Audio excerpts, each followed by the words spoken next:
একটি নিষ্পাপ শিশুর স্বপ্ন, যেখানে আকাশের সূর্য, চাঁদ আর তারা তাকে সম্মান জানায়। কিন্তু সেই স্বপ্নই হয়ে উঠল তার জীবনের সবচেয়ে বড় পরীক্ষা। হিংসার আগুনে পুড়ে আপন ভাইয়েরা তাকে ফেলে দিল অন্ধকার কূপে। চারদিকে শুধু অন্ধকার। কিন্তু আল্লাহর রহমত কখনো হারায় না। এক কাফেলা এসে তাকে তুলে নিল। কিন্তু স্বাধীনতা নয়, তাকে বিক্রি করা হল দাস হিসেবে। মিশরের এক প্রাসাদে বড় হতে লাগল সেই নিষ্পাপ ইউসুফ। তার সৌন্দর্য আর চরিত্রে মুগ্ধ হল সবাই। কিন্তু আবারও পরীক্ষা। প্রলোভনের সামনে দাঁড়িয়ে তিনি বেছে নিলেন পবিত্রতা। কারণ তার হৃদয়ে ছিল আল্লাহর ভয়। মিথ্যা অপবাদে তাকে পাঠানো হল কারাগারে। তবুও তিনি হার মানেননি। ধৈর্য আর বিশ্বাস ছিল তার শক্তি। অবশেষে তার জ্ঞান আর প্রজ্ঞা পৌঁছে গেল রাজার দরবারে।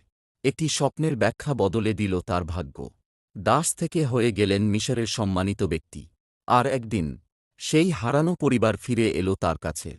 ক্ষমা, ভালোবাসা আর অশ্রুতে ভিজে গেল সেই মুহূর্ত। এটাই ইউসুফের গল্প, যেখানে কষ্টের পরেই আসে শান্তি, আর ধৈর্যের পরেই আসে বিজয়।